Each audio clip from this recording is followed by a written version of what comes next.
एक समय की बात है।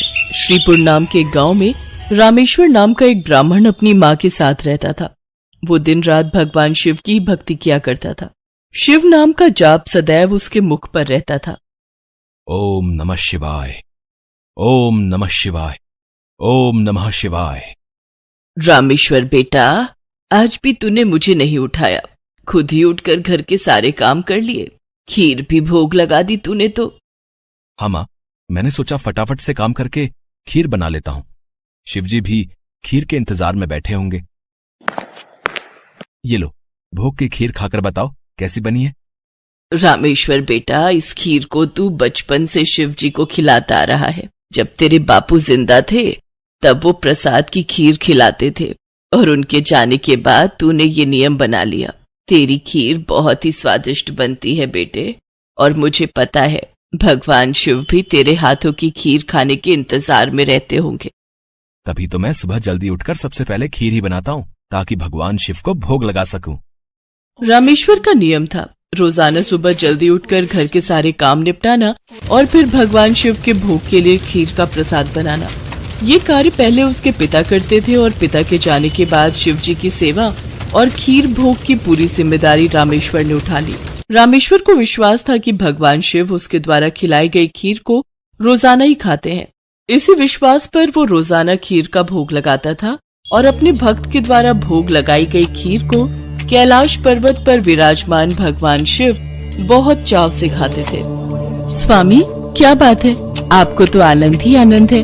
आपके भक्त आपको प्रेम से इतने स्वादिष्ट व्यंजन खिलाते हैं और आपका भक्त रामेश्वर तो नियम के अनुसार आपको खीर का भोग लगाता है। लाइए, थोड़ी सी खीर मुझे भी दे दीजिए। रामेश्वर के हाथों की खीर बहुत ही स्वादिष्ट होती है।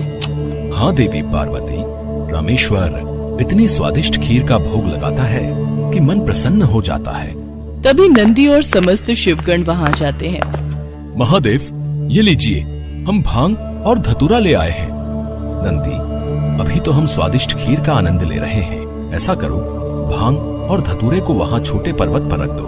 हम कुछ समय के बाद उसे ग्रहण करेंगे। अरे नंदी महादेव तो हमारी ओर देख तक नहीं रहे। उनका सारा ध्यान तो रामेश्वर की बनाई हुई खीर पर है। ऐसे कब तक चलेगा नंदी?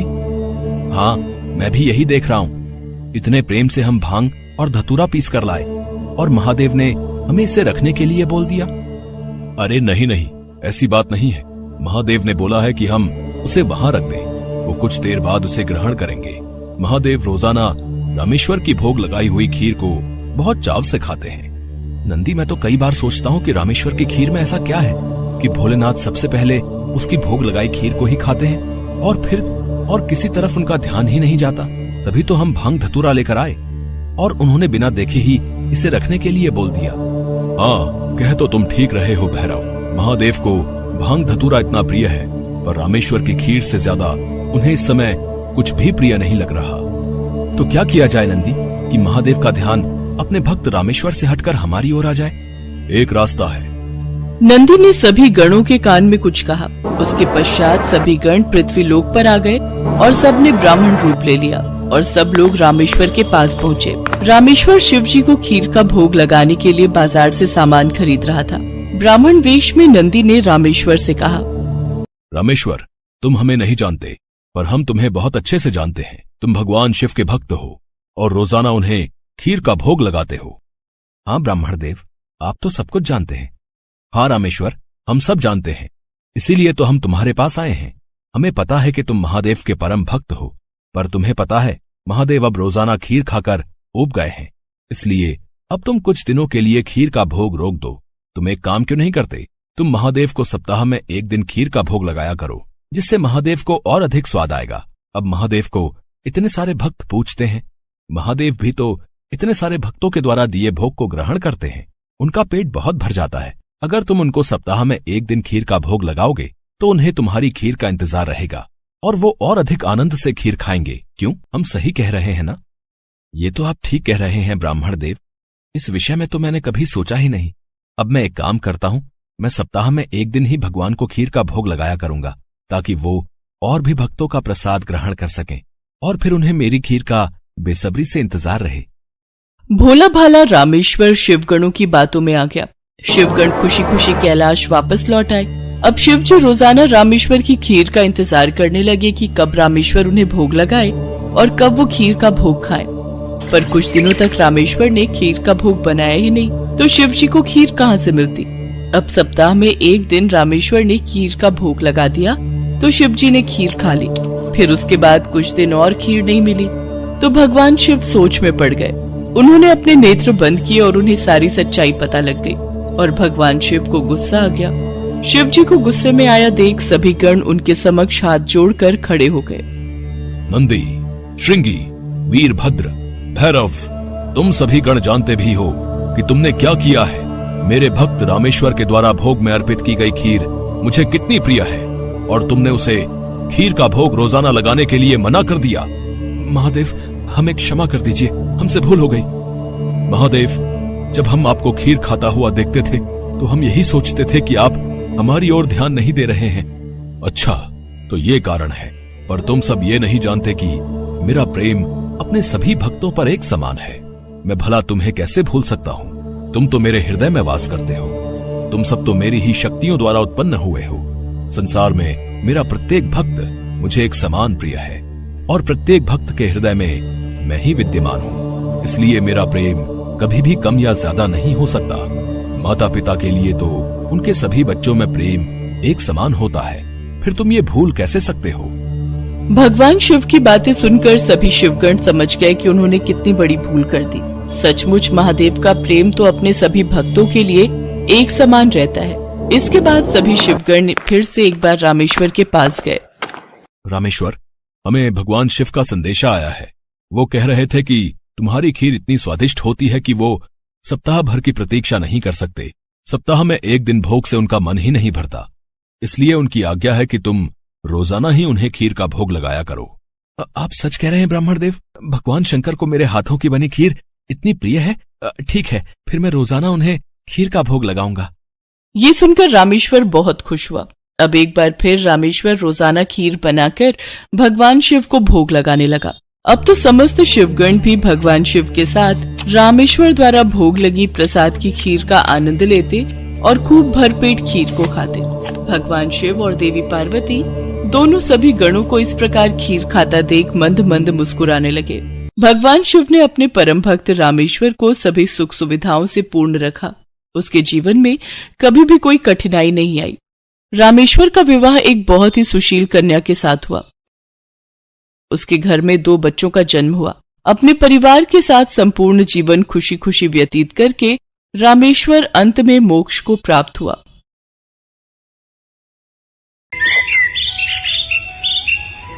माँ पार्वती ने भगवान शिव से एक प्रश्न पूछा, जिसके बाद भोलेनाथ ने एक कथा सुनाई और अमर हो गया कबूतर का जोड़ा। उसी अमर कथा से जुड़ी है ये पौराणिक कथा। एक बार नारद मुनि कैलाश पर्वत पर भगवान शिव से मिलने पहुँचे। नारायण नारायण, प्रणाम माते। आइए देवर्षि नारद, कैसे आना हुआ? माते, मैं तो भगवान शिव और आपके दर्शन करने आया हूँ, पर महादेव कहीं दिखाई नहीं दे रहे। वे तो भ्रमण के लिए गए हैं, कुछ देर में लौटेंगे। देवर्षि नारद माँ पार्वती से वार्तालाप करने लगे। तभी उन्होंने माँ पार्वती से पूछा, माते, क्या आप अमर कथा के बारे में जानती हैं? अमर कथा? वो कौन सी कथा है? उसके बारे में तो मैं नहीं जानती। नारायण नारायण, माते, जब भगवान भोलेनाथ आएंगे तब आप उनसे इस बारे में पूछना। अच्छा माते, मैं चलता हूँ। नारायण नारायण। पार्वती माता सोच में पड़ गई कि ऐसी कौन सी कथा है जो स्वामी ने मुझसे नहीं कही। तभी भोलेनाथ कैलाश पर लौट आते हैं। माता पार्वती उनसे इस बारे में चर्चा करती हैं। प्रभु, आपने मुझे कभी अमर कथा के बारे में क्यों नहीं बताया? मुझे आज और अभी अमर कथा सुननी है। ठीक है देवी, मैं आपको आज अमर कथा सुनाऊंगा, परंतु उसके कुछ नियमों का पालन आपको करना पड़ेगा। अमर कथा के दौरान आपको एक क्षण के लिए भी सोना नहीं है। आप बीच बीच में हुंकार भरती रहना, ताकि मुझे आभास रहे कि आप कथा सुन रही हैं, क्योंकि मेरे नेत्र भी उस क्षण बंद रहेंगे। ठीक है स्वामी, मैं ऐसा ही करूंगी।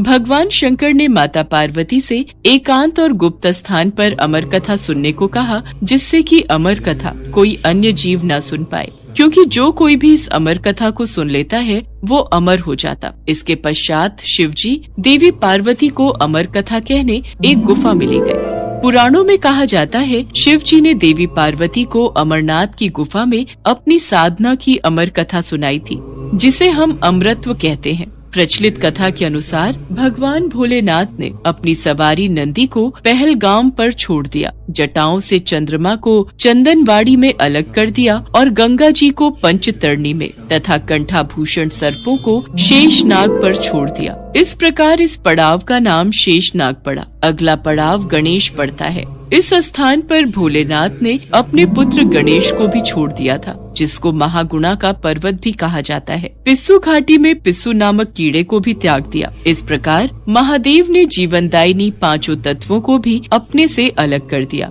इसके बाद माँ पार्वती सहित उन्होंने गुप्त गुफा में प्रवेश किया और अमर कथा माँ पार्वती को सुनाने लगे।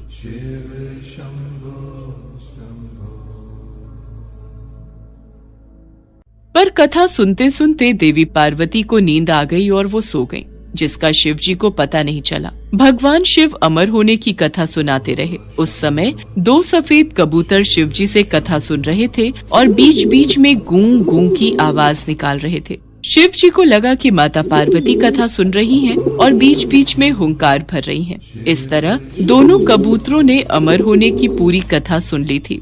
कथा समाप्त होने पर शिव जी का ध्यान देवी पार्वती की ओर गया, जो सो रही थी। अरे, देवी पार्वती तो गहरी निद्रा में है, तो फिर ये हुंकार कौन भर रहा था? अचानक महादेव की दृष्टि अमर कथा को सुनते उन कबूतरों पर पड़ी तो वे क्रोधित हो गए और उन्हें मारने के लिए आगे बढ़े। मेरे क्रोध से तुम दोनों को कोई नहीं बचा सकता। तुम्हें इसका दंड अवश्य मिलेगा।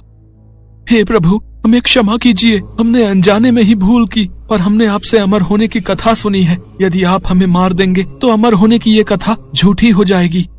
इस पर भगवान शिव का क्रोध शांत हो गया। प्रभु, इन दोनों का इसमें कोई दोष नहीं। मैं गहरी निद्रा में सो गई थी। मैंने आपके आदेश का पालन नहीं किया, इसलिए इन दोनों को क्षमा कर दीजिए। भगवान शिव जानते थे कि अनजाने ही सही पर कबूतरों ने अमर कथा को सुन लिया था, इसलिए वे दोनों अमर हो चुके हैं। इस पर महादेव ने कबूतरों को जीवित छोड़ दिया। भगवान शिव के आशीर्वाद से वो कबूतर का जोड़ा अजर अमर हो गया। कहते हैं आज भी इन दोनों कबूतरों का दर्शन भक्तों को इस गुफा में प्राप्त होता है और तब से ये गुफा अमर कथा की साक्षी हो गई व इसका नाम अमरनाथ गुफा के नाम से प्रसिद्ध हो गया।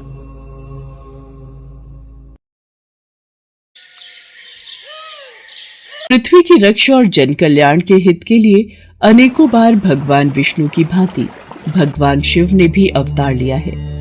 भगवान शिव द्वारा लिया गया ऐसा ही एक अवतार है बटुक अवतार।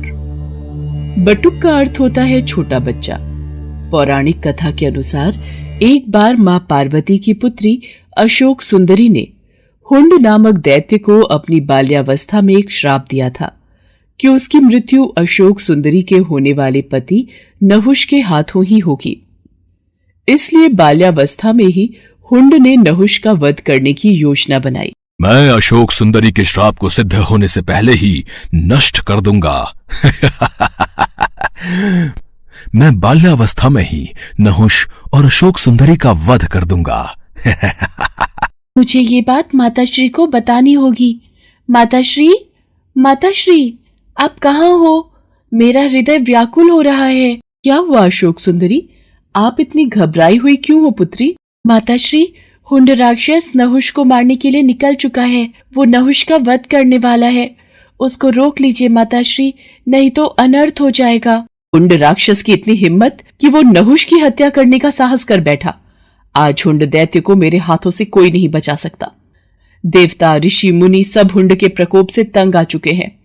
अब मुझे उसका संहार करना ही होगा। देखते ही देखते माँ पार्वती माँ काली के रूप में आ जाती हैं। उनका क्रोध बढ़ रहा था। वो हाथों में खड्ग लिए हुंड के वध के लिए निकल पड़ती हैं, किंतु यदि वो हुंड का वध कर देती तो वो प्रकृति के खिलाफ हो जाता, क्योंकि हुंड दैत्य का वध नहुष के हाथों ही लिखा था। इसलिए माँ काली को रोकना जरूरी था, पर उनके क्रोध को कौन रोकेगा, यही समस्या थी। नारायण नारायण। प्रभु, माँ काली तो क्रोध में आकर हुंड का वध करने निकल चुकी हैं। अब इनके क्रोध को कौन शांत करेगा? कौन इन्हें रोकेगा? आप सही कह रहे हैं देवर्षि नारद। मां काली को यदि रोका नहीं गया तो अनर्थ हो जाएगा। अब तो सिर्फ महादेव ही उनके क्रोध को शांत कर सकते हैं, जिस प्रकार उन्होंने पहले भी कई बार मां काली के मार्ग में आकर उनके क्रोध को शांत किया है। आप तो जानते ही हैं देवर्षि नारद, जब देवी पार्वती अत्यंत क्रोधित होती हैं तो वो महाकाली का रूप धारण कर लेती हैं और फिर उनके क्रोध को शांत करना असंभव हो जाता है। इतनी देर में सभी देवी देवता भगवान विष्णु के पास प्रकट होते हैं। प्रभु, देवी काली अत्यंत क्रोधित हो चुकी है। संसार भय से कांप रहा है। प्रभु, कुछ कीजिए। प्रभु, कुछ कीजिए। आप चिंतित मत होइए देवराजेंद्र, हम सब भगवान शिव के पास चलते हैं। महादेव, सभी देवी देवता आपके पास विनती हेतु आए हैं, इनकी सहायता कीजिए। मैं आपकी क्या सहायता कर सकता हूँ ब्रह्मदेव? आखिर क्या हुआ है? महादेव, हुंड दैत्य को पता चल चुका है कि भविष्य में उसका वध आपके होने वाले जामाता नहुष के हाथों ही होगा, इसलिए वो उसकी हत्या हेतु निकला है। देवी पार्वती इसी कारण क्रोध में आ गई हैं और उन्होंने मां काली का रूप धारण कर लिया है। अब उनके क्रोध को केवल आप ही शांत कर सकते हैं देवाधिदेव। काली के क्रोध को शांत करने के लिए मुझे उनके सामने जाना होगा। सभी देवी देवताओं को आश्वासन देकर भगवान भोलेनाथ देवी काली के समक्ष प्रकट होते हैं। देवी काली क्रोध की अग्नि में जल रही थी। वो भगवान शिव को अपने सामने देखकर विशाल रूप धारण कर लेती हैं और उनका क्रोध अत्यधिक बढ़ जाता है। शिव जी भी उन्हें रोकने के लिए अपना विशाल रूप धारण कर लेते हैं। रुक जाओ देवी पार्वती, शांत हो जाओ। नहीं, अब मेरा क्रोध तभी शांत होगा जब मैं हुंड दैत्य का वध करूंगी। देवी पार्वती, यदि आपने हुंड का वध कर दिया तो हमारी पुत्री अशोक सुंदरी द्वारा दिए गए उस श्राप का क्या होगा? वो श्राप व्यर्थ जाएगा। आप उस श्राप की मर्यादा को कैसे भंग कर सकती हो? आप जानते हैं प्रभु, हुंड ने हमारी पुत्री और होने वाले जामाता को मारने का दुस्साहस किया है और आप कहते हैं कि मैं शांत हो जाऊं? नहीं। देवी पार्वती, आसमान की ओर देखिए। सभी देवी देवता आपके इस रौद्र रूप को देखकर घबरा रहे हैं। शांत हो जाओ पार्वती, यही संसार के हित में है। नहीं, अब मुझे कोई शांत नहीं कर सकता। आप मेरे मार्ग से हट जाइए, मैं आज नहीं रुकूंगी। पर रुकिए देवी पार्वती, हमारी पुत्री अशोक सुंदरी और नहुष दोनों ही सकुशल हैं, उन्हें कुछ नहीं हुआ। नारायण नारायण, अब क्या होगा प्रभु? माता तो क्रोध की अग्नि में आगे बढ़ चुकी है। अब महादेव माता को कैसे शांत करेंगे? उन्होंने तो महादेव की बात को मानने से भी इनकार कर दिया है। देवर्षि नारद, भगवान शिव के होते हुए हमें चिंता करने की कोई आवश्यकता नहीं है। वो देवी काली के क्रोध को शांत अवश्य करेंगे, आप निश्चिंत रहिए। माँ काली क्रोध में आगे बढ़ती जा रही थी। तभी उन्हें एक बालक के रोने की आवाज सुनाई दी। वास्तव में वो बालक कोई और नहीं बल्कि महादेव का ही अवतार था, जो हूबहू दिखने में महादेव की तरह ही था। अपने बाल रूप में महादेव रोए जा रहे थे। उनका रोना बंद नहीं हो रहा था। लगातार रोते बच्चे की आवाज को सुनकर माँ काली रुक जाती है। बच्चे का रोना माँ काली से देखा नहीं गया। वो उस बालक के पास जाती है। छोटे से बालक को रोता हुआ देख माँ काली से रहा नहीं जाता और वो उस बालक को गोद में उठा लेती है। ये बालक क्यों रो रहा है? ये बालक तो चुप ही नहीं हो रहा। लगता है मेरे इस रूप को देखकर ये डर रहा है। मुझे अपने वास्तविक रूप में आ जाना चाहिए। बालक की करुण आवाज को सुनकर माँ काली अपना क्रोध भूल जाती है और वो अपने वास्तविक रूप में आ जाती है और बच्चे को खिलाने लगती है। बालक भी चुप हो जाता है। तभी वहां पर देवर्षि नारद और भगवान विष्णु सभी देवताओं के साथ प्रकट होते हैं। देवी पार्वती, ध्यान से इस बालक की तरफ देखिए। आपके क्रोध को शांत करने के लिए ही महादेव ने इस बालक का रूप धरा है और ये जो रो रहे थे वो इनकी पीड़ा थी। ये जानते थे कि आप इस समय अत्यंत दुखी हैं और आपने अपने क्रोध को और आपने अपने दुख को क्रोध में परिवर्तित कर लिया है और क्रोध विनाशकारी होता है। ये तो आपको परिचित है देवी पार्वती, इसलिए आपके क्रोध को शांत करने के लिए ही महादेव ने इस बालक का रूप धरा था। आज ये सिद्ध हो गया कि अत्यंत क्रोध को अत्यंत प्रेम भाव से ही शांत किया जा सकता है। महादेव, आज से आपके इस बाल रूप को बटुक अवतार के रूप में जाना जाएगा। सभी देवी देवता भगवान शिव और माता पार्वती पर फूलों की वर्षा करने लगे। उस दिन से भगवान शिव के बटुक अवतार को भक्तगण पूजने लगे। शिवपुर गांव में एक बहुत ही पुराना पेड़ था जिस पर एक कौवा और कोयल दोनों रहते थे। एक बार दूसरे गांव से आए दो युवक उस पेड़ के नीचे आकर बैठ गए। कोयल अपनी मधुर आवाज में गाने लगी। वाह, कितनी मधुर आवाज है इस कोयल की। इसके गाने ने तो मानो हमारी सारी थकान पल भर में ही गायब कर दी। कितना आनंद आ रहा है इसका गीत सुनकर। ऐसा लग रहा है ये सारा दिन ऐसे ही गाती रहे और हम इसके मधुर गीतों में खोए रहें। कुछ देर गाने के बाद कोयल चुप हो जाती है। तभी कौवा काएं काएं करना शुरू कर देता है। इस कौवे ने तो सारा मजा ही किरकिरा कर दिया। कौवे की कर्कश आवाज सुनकर उन दोनों राहगीरों ने पेड़ पर पत्थर मारना शुरू कर दिया।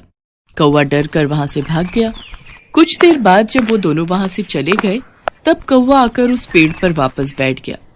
कौवा रोते हुए कोयल से कहने लगा, भगवान ने मेरे साथ बड़ा ही अन्याय किया है। ऐसा क्यों कहते हो? तुम्हारे साथ कौन सा अन्याय हुआ है? देखो ना बहन, एक तो भगवान ने मुझे इतना काला रंग दे दिया और ऊपर से आवाज भी कर्कश वाली दे दी।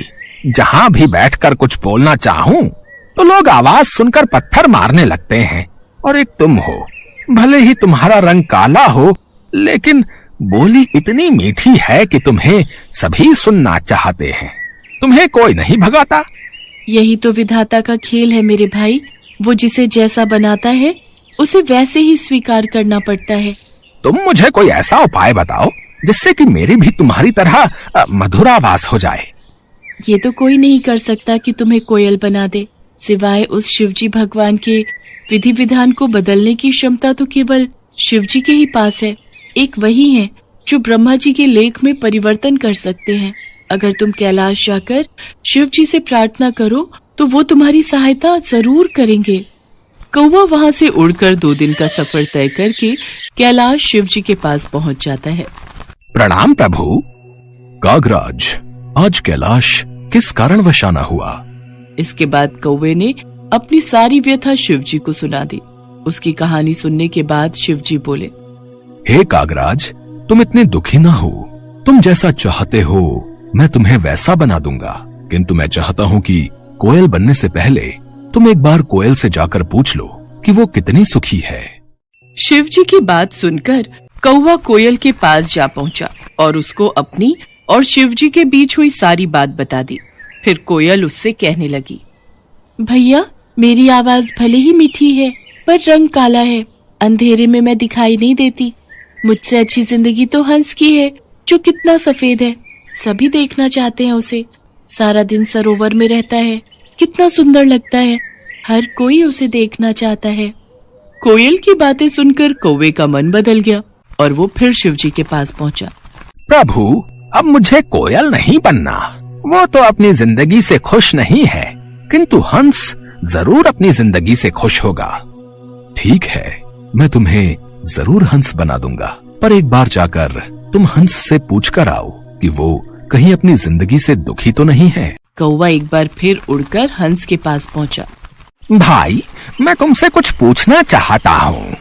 पूछो भाई, क्या पूछना चाहते हो? तुम तो अपनी जिंदगी में बहुत खुश होगी ना? नहीं भाई, मुझे हमेशा डर लगा रहता है कि कहीं कोई मेरा शिकार न कर ले। लेकिन तुम्हारा शिकार कौन करेगा? आजकल हर कोई पानी में रहने वाले पशु पक्षियों को मारकर खा लेते हैं। मुझे तो हर समय यही डर लगा रहता है कि कहीं कोई मुझे मार न दे। यही मेरी जिंदगी है। सच कहूं तो जिंदगी तो तोते की अच्छी होती है, हरा हरा रंग और लाल लाल चोंच। हंस की बात सुनकर कौवा तोता बनने की ख्वाहिश पाल लेता है और वो शिवजी के पास जाकर कहता है, प्रभु, मुझे तोता बना दीजिए। कागराज, तुम एक बार तोते से जाकर पूछो कि कहीं उसको भी अपनी जिंदगी से कोई शिकायत तो नहीं है। उसके बाद कौवा तोते के पास चला जाता है और उससे पूछता है, दोस्त, तुम तो अपनी जिंदगी में बहुत खुश हो गए। तुम्हें कोई शिकायत नहीं होगी। तुम अपनी इस चोंच से स्वादिष्ट खाना खाते हो। हरा हरा सा खूबसूरत रंग है तुम्हारा। लाल लाल सुंदर सुंदर चोंच है तुम्हारी। देखने में कितने सुंदर हो। सब लोग तुम्हें मिट्ठू कहकर बुलाते हैं। दोस्त, मेरी सुंदरता ही तो मेरी जान का कारण है। मुझे हमेशा डर सताता रहता है कि कहीं कोई मुझे पकड़कर पिंजरे में ना बंद कर दे, मेरी आजादी ना छीन ले। असली सुंदरता तो मोर के पास है। सुंदर सुंदर पंख, और जब वो नृत्य करता है तो कितना सुंदर लगता है। तोते की बात सुनने के बाद कौवा शिवजी के पास गया और बोला, प्रभु, ना ही मुझे हंस बनना है और ना ही तोता। कृपा करके मुझे मोर बना दीजिए। मोर तो अपनी जिंदगी से बहुत खुश होगा। कागराज, तुम एक बार मोर से भी पूछ लो, उसे कहीं अपनी जिंदगी से कोई शिकायत तो नहीं है। कौवा मोर को ढूंढने गया, लेकिन वो उसे कहीं दिखाई नहीं दिया। फिर वो उसे चिड़ियाघर में मिलता है। भाई, तुम दिखने में कितने सुंदर हो। जब तुम नाचते हो तो तुम्हारी खूबसूरती में चार चांद लग जाते हैं। लोग तो तुम्हारे साथ फोटो खींचने में कितने खुश रहते हैं। और एक मैं काला कलूटा, अगर मैं किसी की छत पर भी बैठ जाऊं तो वो मुझे वहां से भगा देते हैं। अरे काहे की सुंदरता, इसी सुंदरता के कारण तो आज मैं पिंजरे में कैद हूँ। अगर बाहर रहता हूँ तो हर समय डर रहता है कि कब न जाने कौन आकर मेरे पंख नोच ले, कहीं कोई मेरा शिकार न कर ले। सबसे अच्छी जिंदगी तो तुम्हारी है, ना ही तुम्हें कोई पकड़ता है और ना ही तुम्हारा शिकार करता है। अपनी आजादी में रहते हो, लेकिन फिर भी न जाने क्यों तुम्हें खुद से शिकायत रहती है कि तुम्हारा रंग काला है और आवाज बेकार है। सच कहूँ तो यही तुम्हारा सुरक्षा कवच है। मैं तो ईश्वर से प्रार्थना करता हूँ कि अगले जन्म में मुझे कौवा ही बनाए। मोर की बातों को सुनकर अब कौवे को समझ में आ चुका था कि ईश्वर वही करता है जो तुम्हारे लिए अच्छा होता है, ना कि वो जो तुम्हें पसंद हो। ये सोचकर कौवा फिर शिवजी के पास पहुंचा और कहने लगा, प्रभु, मुझे ना तो तोता बनना है, न कोयल, न हंस और न मोर। मैं जैसा हूँ मैं वैसा ही ठीक हूँ प्रभु। शिवजी उसकी बातें सुनकर हंसते हैं और कहते हैं, कागराज, यही तो मैं तुम्हें समझाना चाहता था। हमें किसी से खुद की तुलना नहीं करनी चाहिए, क्योंकि वो हमेशा दुख का कारण ही बनती है और हर कोई अपने आप में श्रेष्ठ है। अब कौवे को सारी बात समझ आ चुकी थी। वो शिवजी से आज्ञा लेकर खुशी खुशी वापस कोयल के पास लौट जाता है। भगवान शिव को ये बात पता नहीं थी कि उनका एक पुत्र है जिसका निर्माण माता पार्वती ने किया है। भगवान शिव माता पार्वती से मिलने आने वाले होते हैं। ये खबर सुनकर माता पार्वती स्नान करने चली जाती हैं, लेकिन उस समय कोई गुण उपस्थित न होने के कारण वो गणेश को बाहर पहरेदारी के लिए खड़ा करके जाती हैं कि कोई अन्य अंदर प्रवेश न कर सके। इसके पश्चात भगवान शिव वहां पहुंचते हैं और अपनी गुफा में जाने का प्रयास करते हैं। गणेश जो द्वार पर पहरेदारी कर रहे होते हैं, वो शिव जी को अंदर जाने से रोकते हैं। शिव जी को आश्चर्य होता है कि ये बालक कौन है जो उन्हें उनके ही निवास स्थान पर जाने से रोक रहा है। कौन हो तुम धूर्त बालक, जो इस तरह से बात कर रहे हो? हम स्वयं ही भीतर जाकर देवी पार्वती से पूछते हैं, ये कौन बालक हमारे द्वार पर हमारा रास्ता रोककर खड़ा है? रुकिए, आपको भीतर जाने की अनुमति नहीं है। मेरी माताश्री का आदेश है कि कोई भी भीतर न जाने पाए, और जब तक वो नहीं कहती मैं किसी को भी इस महल के भीतर नहीं जाने दूंगा। बालक, हमें क्रोध मत दिलाओ, हमारे सामने से हट जाओ, वरना हमारे क्रोध को तुम नहीं जानते हो। और आप मुझे नहीं जानते, मेरे होते हुए इस द्वार को कोई नहीं लांघ सकता। तो फिर आज हमारे हाथों तेरा वध होगा। ले बचा अपने आप को हमारे इस वार से। अच्छा, तो आप युद्ध करना चाहते हैं तो ये भी हो जाए। इसी बात पर गणेश जी और शिव जी में युद्ध प्रारंभ हो जाता है। युद्ध में भगवान शिव अपने त्रिशूल से गणेश का सिर धड़ से अलग कर देते हैं। सभी देवता भी वहां उपस्थित होते हैं और उन्हें भी इस बात का अंदाजा नहीं होता है कि गणेश कौन है। सबकी आवाजें सुनकर माता पार्वती बाहर आती हैं और ये देखती हैं कि उनके पुत्र का धड़ अलग और सिर अलग है। माता पार्वती क्रोध से भर गई और शेर सवारी माँ दुर्गा के रूप में आ गई। उन्होंने अपनी सभी शक्तियों को प्रकट कर प्रलय मचाने का आदेश दिया। शैलपुत्री, ब्रह्मचारिणी, कुष्मांडा, स्कंद माता, कात्यायनी, कालरात्रि, महागौरी, सिद्धिदात्री, मेरे 9 रूप, मेरी 9 शक्तियां प्रकट हो। देखते ही देखते माँ दुर्गा के 9 रूप 9 देवियां प्रकट हो गईं। मेरी शक्तियों, सारे संसार में प्रलय मचा दो। सबसे पहले उनका विध्वंस करो जो मेरे पुत्र को मारकर आनंद मना रहे हैं, विजय उत्सव मना रहे हैं। स्वजन परिजन का भेद भुलाकर जो मिले उन्हें तुरंत यमपुरी पहुंचा दो।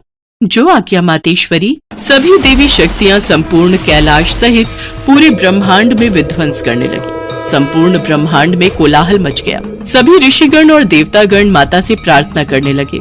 हे मातेश्वरी, शांत हो जाइए, नहीं तो अनर्थ हो जाएगा। ये पूरी सृष्टि आपके क्रोध की ज्वाला से भस्म हो जाएगी। जब तक मेरा पुत्र जीवित नहीं हो जाता तब तक चारों ओर ऐसी ही तबाही मची रहेगी। अब तो भगवान भोलेनाथ ही कुछ कर सकते हैं। हम सभी को उनके पास जाना चाहिए।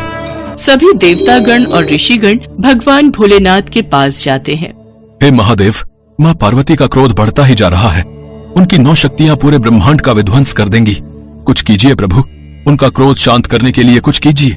माँ पार्वती ने कहा है, जब तक गणेश को पुनर्जीवन नहीं मिल जाता तब तक उनका क्रोध शांत नहीं होगा। अगर गणेश को पुनर्जीवन नहीं मिला तो सर्वनाश हो जाएगा। आप चिंता मत कीजिए, मैं इस समस्या का समाधान सोच चुका हूँ। पर महादेव, आप बालक गणेश को पुनर्जीवित कैसे करेंगे? बालक गणेश का मस्तक तो आपके त्रिशूल के प्रहार से क्षत विक्षत हो गया है। होगा, अवश्य होगा। हे मधुसूदन, आप उत्तर दिशा की ओर जाइए और जो भी प्राणी आपको सबसे पहले दिखाई दे उसका मस्तक काट कर ले आइए। भगवान श्री हरि विष्णु उत्तर दिशा की ओर प्रस्थान करते हैं। उत्तर दिशा का अवलोकन करने पर भगवान श्री हरि विष्णु को सबसे पहले दिखाई देने वाला प्राणी एक हाथी था, जो वास्तव में देवराज इंद्र का श्रापित हाथी ऐरावत था। श्री हरि विष्णु मुस्कुराए और उस हाथी के समीप गए। हाथी ने विष्णु जी को नमस्कार किया, मानो वो खुद भी इस श्राप से मुक्त होने की कामना कर रहा हो। श्री हरि विष्णु ने अपने सुदर्शन चक्र से उसका शीश काटकर उसे मुक्ति प्रदान की। ऐरावत हाथी श्राप से मुक्त हो गया और अपने असली रूप में आकर स्वर्ग लौट गया। भगवान विष्णु हाथी का मस्तक लेकर कैलाश लौट आए। उसके पश्चात भगवान शिव गणेश के धड़ से हाथी का मस्तक जोड़ देते हैं।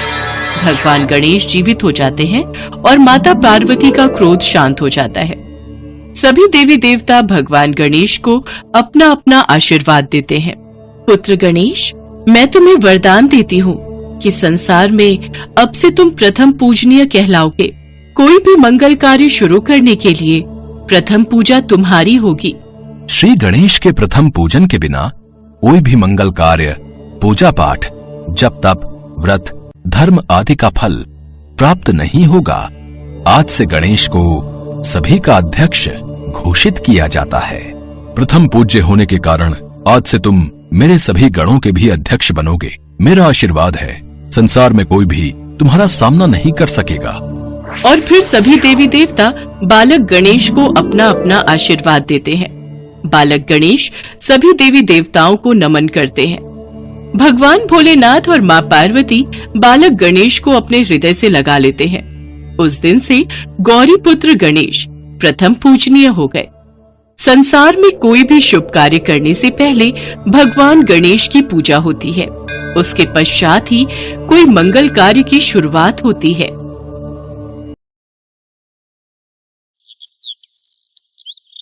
एक बार माँ पार्वती कैलाश पर भ्रमण कर रही थी। तभी उनकी नजर पृथ्वी लोक पर पड़ी। सेठ जी, ये माल गाड़ी में से उतार दिया है। ये ले, तेरे आज की कमाई के 200 रुपए। पूरा दिन मेहनत करके सिर्फ ये 200 रुपए ही कमाई हुई है। अब इसमें से 50 रुपए दूध के, 50 रुपए सब्जी के, बाकी बचे 100 रुपए जो पूरे 3 दिन चलाने हैं। ये हो गए पूरे 50,000 रुपए। इन्हें तिजोरी में रख देता हूँ। नहीं भैया, ये बहुत महंगी साड़ी है, कोई सस्ती सी दिखा दो। हाँ, ये 150 रुपए वाली ठीक है। भैया, ये तीनों साड़ी पैक कर दो। ये लो 5,000 रुपए। माँ पार्वती गरीब और अमीर दोनों को देख रही थी। आखिर जिसे जो चाहिए उसे मिलता नहीं, और जिसके पास पहले से हो उसे और मिल जाता है। इस प्रश्न का उत्तर तो महादेव ही दे सकते हैं। धरती का ये नजारा देखकर माँ पार्वती भगवान शंकर के पास जाती है। महादेव, मैंने देखा है कि धरती पर जो व्यक्ति पहले से ही गरीब और दुखी है उसे और ज्यादा दुख मिलता है, और जो सुख में है आप उसे दुख नहीं देते। ऐसा क्यों? भगवान, ये आपकी कौन सी लीला है? देवी पार्वती इस बात का उत्तर जानने के लिए आपको हमारे साथ धरती पर चलकर वहां के प्राणियों का हाल चाल जानना होगा। वहीं इस प्रश्न का उत्तर आपको प्राप्त होगा। भगवान शिव के कहे अनुसार कुछ समय बाद माँ पार्वती उनके साथ मृत्युलोक में प्राणियों का हालचाल जानने के लिए चल पड़ी। तभी रास्ते में उन्हें एक गरीब पति पत्नी जाते दिखाई दिए। उर्मिला, कुछ समझ नहीं आ रहा, हमारी गरीबी के दिन कब दूर होंगे। वो चंदन ने फिर एक नई जमीन खरीद ली। सबका भाग्य एक सा नहीं होता है जी। उसके भाग्य में अमीर बनना लिखा है, हमारे में नहीं। भगवान की इच्छा होगी तो हम भी अमीर बन जाएंगे। पता नहीं कौन से पिछले जन्मों के कर्मों की सजा भुगतनी पड़ रही है। न जाने कौन से बुरे पाप किए थे। हे महादेव, आप इन दोनों पति पत्नी को कुछ ही पलों में अमीर बना सकते हैं। मेरे कहने पर आप इन्हें अमीर बना दीजिए। ये बेचारे कितने दुखी हैं। देवी पार्वती, इन दोनों के भाग्य में अभी अमीर बनना नहीं लिखा है। महादेव, जब हम इन्हें धन दे देंगे तो इनकी गरीबी दूर हो जाएगी, फिर ये भी अमीर और सुखी हो जाएंगे। कृपया करके आप इनकी मदद कीजिए प्रभु। देवी पार्वती, मैं तुम्हारी इच्छा अनुसार इन्हें धन प्रदान कर देता हूँ, पर उसका मिलना या ना मिलना कर्मों पर निर्भर करता है। पार्वती जी के कहने पर भगवान शिव ने सोने की अशर्फियों से भरी एक पोटली उस रास्ते में डाल दी। पोटली से कुछ दूरी पर उर्मिला की नजर गुजरते हुए एक अंधे व्यक्ति पर पड़ी। सुनो जी, हम तो गरीब हैं इसलिए दुखी हैं, पर ये सामने व्यक्ति तो नेत्रहीन है। एक बात समझ नहीं आई, ये नेत्रहीन लोग कैसे जीवन व्यतीत करते होंगे? हाँ, बड़ी मुश्किल होती होगी उर्मिला इन बेचारे नेत्रहीन लोगों को। चलो आज हम भी अंधों की तरह चलकर देखते हैं, देखें ये कैसे जीवन जीते हैं। उर्मिला और सूरज आंखें बंद कर एक दूजे का हाथ थामे चलने लगे। सोने की अशर्फियों की पोटली रास्ते में ही पड़ी रह गई और वे दोनों करीब से गुजर गए। भगवान शिव बोले, देखा देवी पार्वती, इनके भाग्य में अभी गरीबी ही लिखी है। हम कुछ दिन धरती पर ही रहेंगे। यहाँ मनुष्य रूप में रहकर मैं तुम्हारे मन की सभी शंकाओं को दूर करना चाहता हूँ। भगवान शिव और देवी पार्वती ने मनुष्य का रूप धारण किया और पति पत्नी के रूप में एक गांव के पास डेरा जमाया। शाम के समय देवी पार्वती भगवान शिव से बोली, स्वामी, मैं रसोई की तैयारी शुरू करती हूँ। यहाँ पृथ्वीलोक में यदि हम रहने आ ही चुके हैं तो हमें भोजन की भी व्यवस्था करनी होगी। मैं चूल्हा बनाने की तैयारी करती हूँ, आप तब तक भोजन बनाने की सामग्री ले आइए। माँ पार्वती चूल्हा बनाने के लिए बाहर से ईंटें लेने गई। चूल्हा बनाने के लिए मुझे ईंटों की जरूरत है। ये एक जर्जर और टूटा मकान दिखाई दे रहा है। इसकी ईंटें मेरे काम आ जाएंगी, यही ले लेती हूँ।